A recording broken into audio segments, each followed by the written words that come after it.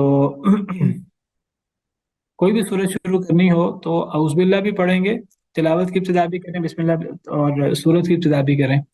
تو اعوذ باللہ بھی پڑھنی ہے، بسم اللہ بھی پڑھنی ہے. ٹھیک ہے. اچھا جی، اعوذ باللہ من الشیطان الرجیم. اعوذ باللہ من الشیطان الرجیم. آپ تعوذ کو ایسے بھی پڑھ سکتے ہیں اور تعوذ کے دوسرے الفاظ بھی ہیں. آپ اعوذ باللہ من الشیطان الرجیم بھی پڑھ سکتے ہیں، اعوذ باللہ السمیع العلیم من الشیطان الرجیم بھی پڑھ سکتے ہیں، اعوذ باللہ السمیع العلیم من الشیطان الرجیم من ہمزہ ونفخہ ونفثہ. مختلف الفاظ ہیں، مختصر الفاظ یہ ہیں آپ کے سامنے. اعوذ باللہ من الشیطان الرجیم. اعوذ یہ اصل میں اس میں حمزہ شروع میں زائد ہے، تو یہ دو کلمات ہیں، ایک آ ہے اور ایک اعوذ. تو آ کا مطلب میں ہوتا ہے، آ کا مطلب میں بار بار استعمال ہوتا ہے. اعوذ یہ اعوذ اسی سے ہی ہے. ہم اردو میں تعویذ کہتے ہیں، تعویذ تعوذ کہتے ہیں اعوذ باللہ پڑھنے کو. تعویذ کا مطلب کیا ہوتا ہے؟ کوئی ایسی چیز جس سے انسان شریر چیزوں سے اللہ کی پناہ میں آ جائے. تو تعویذ تعوذ کا مطلب پناہ. تو اعوذ میں آ کا مطلب تو میں ہوا، اور عین واو اور زال کا مطلب ہے پناہ. تو میں پناہ میں آتا ہوں یا پناہ میں آتی ہوں. باللہ، باللہ یہ بھی دو الفاظ ہیں، ایک بازر بی ہے اور ایک اللہ. بازر بی یہ حرف ہے، اس کا مطلب ہوتا ہے ساتھ، اور اللہ ہی اللہ. میں پناہ میں آتا ہوں ساتھ اللہ کے. من یہ حرف ہے، بار بار استعمال ہوتا ہے. سے، من کا مطلب سے، فرام. الشیطان، شیطان یعنی شیطان سرکش اور خبیث چیز کو کہتے ہیں، جو خباثت اور سرکشی میں بہت زیادہ حد سے بڑی ہو، اس کو شیطان کہتے ہیں. شیطان ویسے تو جنوں میں سے بھی ہوتے ہیں، انسانوں میں سے بھی ہوتے ہیں. ان کا اطلاق جنوں میں سے شریر جنوں پر، خبیث جنوں پر ہوتا ہے، اور انسانوں میں سے خبیث قسم کے شر پسند انسانوں پر ہوتا ہے. ویسے اگر شیطان لفظ بولا جائے مطلقاً تو بالعموم اس سے ابلیس مراد ہوتا ہے، شیطان مردود، جو اپنی خباثت اور اپنی شیطنت میں اپنی مثال آپ ہے. تو میں پناہ میں آتا ہوں اللہ کی من الشیطانی، شیطان سے، ابلیس سے. الرجیم، رجیم یہ رجم سے ہے. رجم ہم اردو میں استعمال بھی کرتے ہیں. رجم کا مطلب کیا ہوتا ہے؟ پتھر مارنا سر. پتھر مارنا. تو رجیم یہ مرجوم کے معنی میں ہے اصل میں، یعنی جس کو پتھر مارے گئے ہوں. رجیم پتھر مارے، کسی کو پتھر مارے جاتے ہیں بعض دفعہ دفاع کرنے کے لیے یا کسی کو سزا دینے کے لیے. بعض دفعہ کسی کو پتھر مارے جاتے ہیں اپنے غصے اور اپنے دکھ کا اظہار کرنے کے لیے، کسی پر پھٹکار اور لعنت برسانے کے لیے، گویا کہ کسی کو دھتکار دیا جاتا ہے، کسی پر لعنت پھٹکار کی جاتی ہے. تو یہاں رجیم اصل میں اس معنی میں ہے. تو ہم اس کا معنی کرتے ہیں میں پناہ میں آتا ہوں اللہ کی شیطان سے، رجیم جس پر لعنت پھٹکار کی گئی ہے، جو دھتکار دیا گیا ہے اللہ کی طرف سے. یعنی پہلے وہ ظاہراً بڑی نیکی کرتا تھا، تو اللہ نے اس کو فرشتوں کے ساتھ، اللہ نے اس کو آسمانوں پہ بلا لیا تھا. لیکن پھر جب اس نے اللہ کے حکم سے انکار کیا اور اللہ کے ساتھ مقابلہ کیا، الٹے سیدھے دلائل دینے لگا، تو اللہ تعالیٰ نے پھر اس پہ لعنت کر دی. اللہ نے اس پر پھٹکار نازل کی اور اللہ نے اس کو دور کر دیا. وَإِنَّ عَلَيْكَ اللَّعْنَةَ إِلَى يَوْمِ الدِّينِ، اللہ نے فرمایا تجھ پر لعنت ہو قیامت کے دن تک. وَإِنَّ عَلَيْكَ لَعْنَتِي إِلَى يَوْمِ الدِّينِ. قرآن کریم میں یہ قصہ حضرت آدم کا اور شیطان کا کئی جگہ موجود ہے. تو وہاں اللہ تعالیٰ نے مختلف قسم کے الفاظ بولے ہیں. قَالَ فَاهْبِطْ مِنْهَا فَإِنَّكَ رَجِيمٌ. اللہ نے فرمایا یہاں سے اتر جا، تو لعنت کیا گیا ہے، تجھ پہ تو پھٹکار نازل کر دی گئی ہے. اللہ نے اپنے دربار سے اس کو دور کر دیا اور اس پر پھٹکار اللہ نے نازل کی اور اس کو دھتکار دیا. تو اعوذ باللہ من الشیطان الرجیم کا مطلب کیا ہوا؟ میں پناہ میں آتا ہوں اللہ کی شیطان مردود سے. یہ جب اعوذ ہم پڑھتے ہیں ساتھ بازر بی اور پھر آگے اللہ، تو میں پناہ میں آتا ہوں اللہ کی. ہم بعض دفعہ ترجمہ کر دیتے ہیں میں پناہ میں آتا ہوں اللہ سے. اللہ سے نہیں کہنا چاہیے، سے وہاں کہنا چاہیے جس سے پناہ مانگنی ہے، اور جس کی پناہ میں آنا ہے اس کے لیے کی کے لفظ استعمال کرنا چاہیے. میں اللہ کی پناہ میں آتا ہوں، شیطان آتا ہوں یا آتی ہوں. اعوذ، یہ مرد بھی اعوذ بولے گا اور عورت بھی اعوذ بولے گی. یہ واحد متکلم کا صیغہ مرد کے لیے بھی ہوتا ہے، عورت کے لیے بھی ہوتا ہے. میں پناہ میں آتا ہوں یا آتی ہوں شیطان اللہ تعالیٰ کی شیطان مردود سے، شیطان جس پر پھٹکار ہوئی ہے اس سے.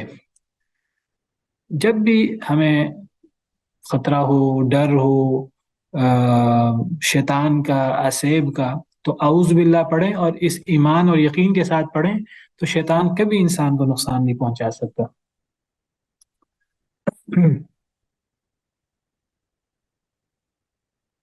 یہ تو ہوا تعوذ، اعوذ. بسم اللہ الرحمن الرحیم، یہ بسم اللہ یہ بھی دو الفاظ ہیں، بسم ایک لفظ نہیں ہے.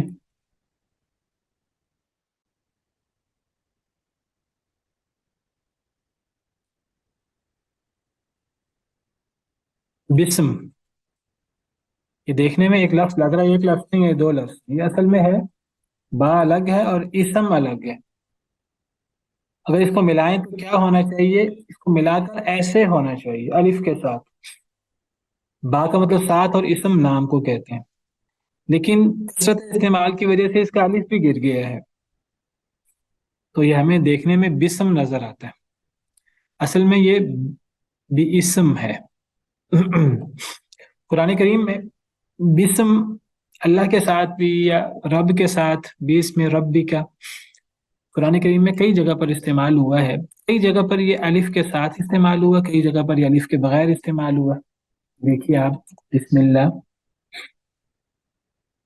دیکھیے بسم اللہ ایک سورہ فاتحہ کے شروع میں الف کے بغیر استعمال ہوا ہے.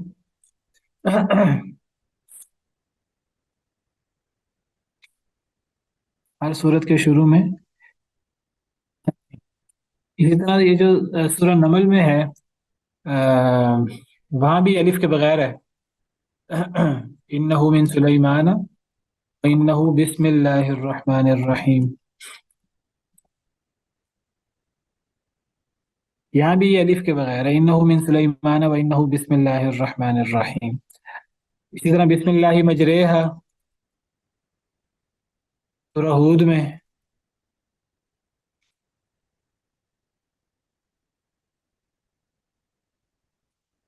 سورہ ہود میں یہاں بھی یہ الف کے بغیر ہے بسم اللہ ہی، لیکن قرآن کریم میں کئی جگہ پر یہ الف کے ساتھ بھی استعمال ہوا. مثال کے طور پر اقرأ بسم ربک الذی خلق، یہاں یہ دیکھیے یہ الف کے ساتھ استعمال ہوا.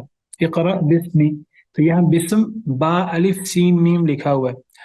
تو قرآن کریم میں کئی جگہ پر یہ الف کے ساتھ لکھا ہوتا ہے. پڑھیے اپنے رب کے نام سے، تو بسم یہاں الف ساتھ لکھا ہوا ہے. تو کئی جگہوں پر الف گر گیا ہے کثرت استعمال کی وجہ سے، کئی جگہوں پر الف لکھا جاتا ہے. ہمیں کیا کرنا ہے؟ ہمیں جہاں الف لکھا ہے وہاں الف لکھنا ہے، جہاں الف نہیں لکھا وہاں الف نہیں لکھنا. جہاں الف لکھا ہے یہ نبی کریم صلی اللہ علیہ وسلم نے ایسے ہی لکھوایا، صحابہ کرام نے ایسے ہی لکھا ہے، اور اسی کو رسم عثمانی کہتے ہیں. ہم اس رسم عثمانی کی مخالفت نہیں کر سکتے. اگر یہاں الف کے بغیر ہے تو ہمیں یہاں اس کو الف کے بغیر لکھنا ہے. جو الف کے ساتھ لکھے گا تو وہ صحیح نہیں لکھے گا، وہ غلط لکھے گا. اور جہاں الف کے ساتھ لکھا ہوا وہاں ہمیں اس کو الف کے ساتھ لکھنا، وہاں ہمیں اس کو الف کے بغیر نہیں لکھنا. تو میں آپ کو بتا رہا تھا کہ بسم اصل میں یہ بسم ہے. آپ کو وضاحت کرنے کے لیے میں آپ کو الگ اس طرح لکھ کے دکھا رہا ہوں. تو بازر بھی کا مطلب ساتھ، اور اسم کا مطلب نام. 7 نام اللہ ہی، اللہ تعالیٰ کے، یعنی اللہ کے نام کے ساتھ. الرحمن جو بہت رحم کرنے والا ہے، الرحیم جو بہت رحم کرنے والا ہے. الرحمن یہ بھی اللہ کی مبارک صفت ہے، الرحیم بھی اللہ کی مبارک صفت ہے. دونوں اللہ کی مبارک صفات ہیں، دونوں میں مبالغہ ہے. الرحمن میں بھی مبالغہ ہے، الرحیم میں بھی مبالغہ ہے. اللہ اللہ تعالیٰ کا ذاتی نام ہے. تو 7 نام اللہ کے، وہ اللہ جو بہت مہربان، بہت رحم کرنے والا ہے. اللہ کے نام کے ساتھ جو بہت مہربان، بہت رحم کرنے والا ہے. اللہ کے نام کے ساتھ کیا موجود نہیں ہے وہ ہم معذوف نکالیں گے. یعنی اللہ کے نام کے ساتھ میں ابتدا کرتا ہوں قرآن پڑھنے کی. اگر میں قرآن پڑھنا چاہ رہا ہوں، قرآن پڑھنے سے پہلے اعوذ باللہ پڑھتا ہوں، بسم اللہ پڑھتا ہوں. یا کوئی بھی اہم کام کرنا ہو اس سے پہلے بسم اللہ پڑھنا چاہیے. تو تب جو بھی ہم کام کرنے لگے، مثلا اگر میں سفر کرنے لگوں تو میں اس کے لیے بسم اللہ الرحمن الرحیم پڑھوں، یا بسم اللہ مجریہا و مرساہا ان ربی لغفور الرحیم پڑھوں. تو اس کا مطلب ہوگا کہ اللہ کے نام کے ساتھ جو بہت مہربان نہایت رحم کرنے والا ہے، یعنی اللہ کے نام کے ساتھ میں سفر شروع کرنے والا ہوں.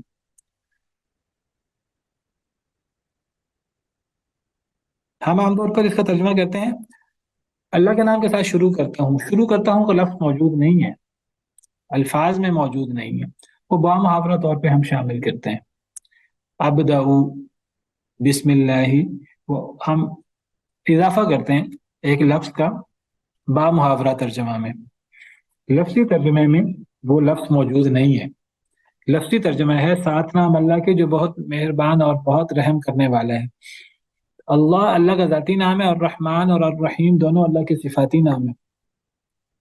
الرحمن ویسے یہ بھی اللہ کے ذاتی نام کے طور پر استعمال ہوتا ہے،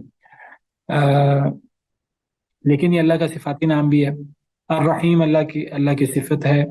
دونوں اللہ کے ان مبارک ناموں میں دونوں میں اللہ کی صفت رحمت کا تذکرہ ہے، اور دونوں میں مبالغہ ہے.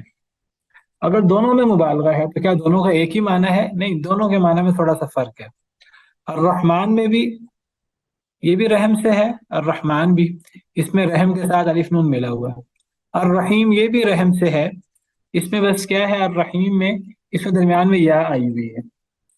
دونوں مبالغے کے صیغے ہیں. جیسے رحمان بہت رحم کرنے والا، جیسے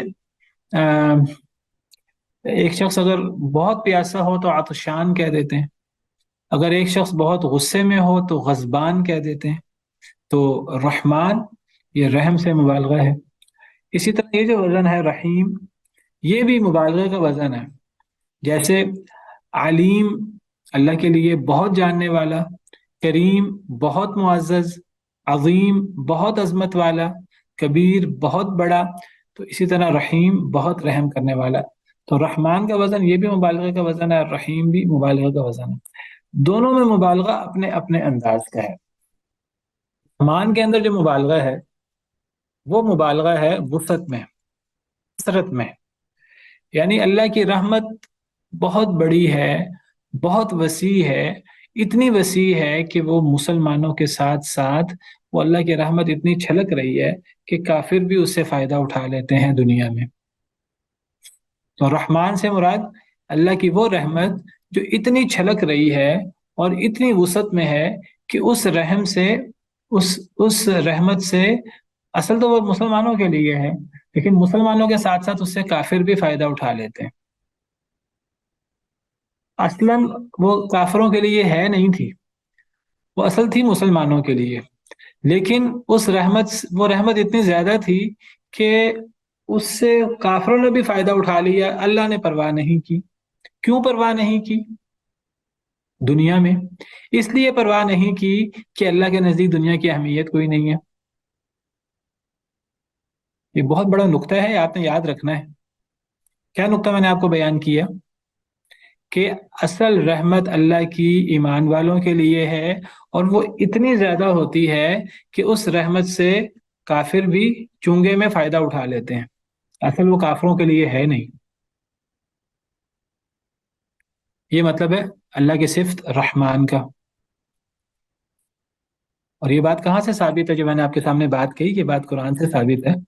اللہ تعالیٰ فرماتے ہیں قرآن کریم میں ایک جگہ پر قل من حرم زینت اللہ التی اخرج لعبادہ، سورہ اعراف آیت نمبر 32۔ اللہ فرماتے ہیں کہہ دیجئے کس نے حرام کیا اللہ کی زینت کو؟ اللہ کی زینت سے مراد اللہ نے دنیا میں زینت، زیب و زینت رکھی ہے، خوبصورتی رکھی ہے، نعمتیں۔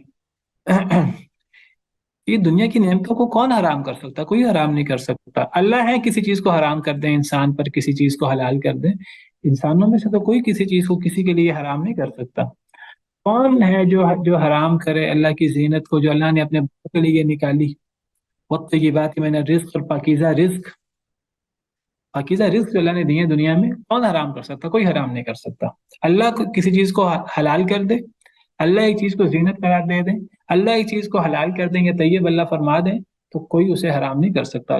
کسی انسان کے کوئی اس بات کی اجازت نہیں ہے۔ قل ہی للذین آمنوا، کہہ دیجئے کہ یہ سے مراد کیا ہے؟ یہ اللہ کی زینت، نعمتیں جو اللہ نے اپنے بندوں کے لیے نکالی ہیں، یا جو پاکیزہ رزق ہے، یہ چیزیں ایمان والوں کے لیے ہیں۔ فی الحیات دنیا کی زندگی میں، خالصۃ یوم القیامہ، اور قیامت کے دن خالص طور پر۔ یہ آیت ہمیشہ یاد رکھیے گا، اس آیت کا مفہوم۔ یہ آیت کریمہ ہمیں کیا بتاتی ہے؟ یہ آیت کریمہ ہمیں بتاتی ہے کہ قیامت کے دن زینت اور پاکیزہ رزق صرف ایمان والوں کے لیے ہے۔ قیامت کے دن خالص کا مطلب کیا ہے؟ کافر کو نہیں ملے گا، ایک گھونٹ بھی نہیں ملے گا، ایک قطرہ بھی نہیں ملے گا پاکیزہ رزق کا یا زینت کا۔ قیامت کے دن وہ خالص مسلمانوں کے لیے۔ ہاں دنیا میں تو دنیا کے لیے یہ اصول ہے، دنیا میں بھی وہ چیزیں اللہ کی زینت ہو یا پاکیزہ رزق ہو، وہ ایمان والوں کے لیے ہے، لیکن ایمان والوں کے لیے خالص نہیں ہے۔ خالص نہیں ہے کا کیا مطلب؟ یعنی وہ اصلاً ایمان والوں کے لیے ہے، لیکن ایمان والوں سے چھلک کر وہ اللہ کی رحمت کفار کو بھی مل جاتی ہے، اور اللہ کو پرواہ، اور یہ نہیں ہوتا اللہ کو پتہ نہیں لگتا، نہیں، اللہ کو ایک ایک بات کا پتہ ہے، اللہ کو پرواہ نہیں ہوتی۔ اللہ کہتے ہیں چلو مسلمانوں کے لیے اتاری تھی، چلو کافر نے بھی اگر فائدہ اٹھا لیا کوئی بات نہیں، دنیا میں ہی فائدہ اٹھایا ہے نا۔ کیوں؟ کیونکہ اللہ کے نزدیک دنیا کی اہمیت کوئی نہیں ہے۔ اور یہ بات نبی صلی اللہ علیہ وسلم کی ایک حدیث ہے، وقت ختم ہو گیا ہے، میں اپنی بات ختم کرتا ہوں۔ نبی صلی اللہ علیہ وسلم کی ایک حدیث ہے، نبی صلی اللہ علیہ وسلم نے فرمایا،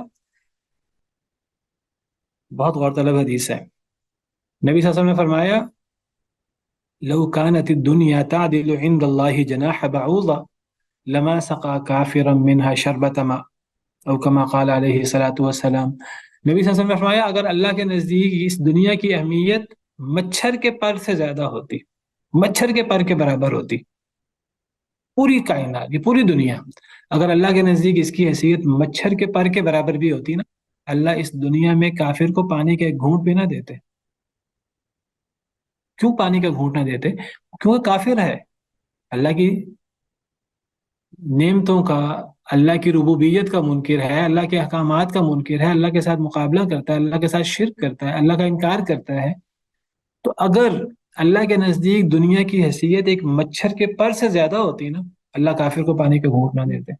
چونکہ اللہ کے نزدیک دنیا کی اہمیت مچھر کے پر کے برابر بھی نہیں ہے، تو اللہ پرواہ نہیں کرتے۔ اللہ کہتے ہیں چلو مسلمانوں کے ساتھ کافروں کو بھی مل جائے۔ وہ نعمت اصل کس کے لیے ہے؟ مسلمانوں کے لیے۔ مسلمانوں کے صدقے کفار کو بھی مل جاتی ہے دنیا میں، آخرت میں نہیں ملے گی۔ یہ مطلب ہے الرحمن کا۔ حضرت ابراہیم نے کہا تھا اے اللہ اس مکہ کو امن کا شہر بنا دے اور اس مکہ کے باسیوں کو پھلوں کا رزق دے، ایمان والوں کو۔ اللہ نے فرمایا اے ابراہیم کفار کو بھی دوں گا۔ قال ومن كفر فامتعه قليلا ثم اضطره الى عذاب النار، اللہ نے فرمایا کافر کو بھی دے دوں گا، مجھے کوئی پرواہ نہیں ہے، تھوڑا سا فائدہ اس کو دوں گا دنیا کا، لیکن پھر اس کے لیے آخرت میں عذاب ہے۔ تو دنیا میں اللہ کی رحمت مسلمانوں کے ساتھ کافروں کو بھی ہو جاتی ہے، یہ ہے الرحمن کا معنی۔ اور الرحیم اس پہ جو مبالغہ ہے وہ ہے دوام کا، ہمیشہ ہمیش کا۔ اللہ کی رحمت کا مبالغہ ہمیشہ ہمیش کے لیے، اور وہ جنت میں، اور وہ صرف مومنوں کے ساتھ خاص ہے۔ سورہ احزاب میں اللہ فرماتے ہیں وَكَانَ بِالْمُؤْمِنِينَ رَحِيمًا، اللہ مومنوں کے ساتھ رحیم ہے۔ یعنی مومنوں پر اللہ کی رحمت دنیا میں بھی ہے اور آخرت میں بھی، اور ہمیشہ ہمیشہ کے لیے۔ کفار کے لیے اللہ کی رحمت بالکل عارضی ہے، دنیا میں چونگے کے طور پر اگر اس کو مل جائے تو مل جائے۔ تو یہ رحمان اور رحیم کا فرق کیا ہے بعض مفسرین نے۔ اسی پر بس کرتے ہیں، باقی انشاءاللہ آئندہ۔ سبحان ربک رب العزت عما یصفون وسلام علی المرسلین والحمد للہ رب العالمین۔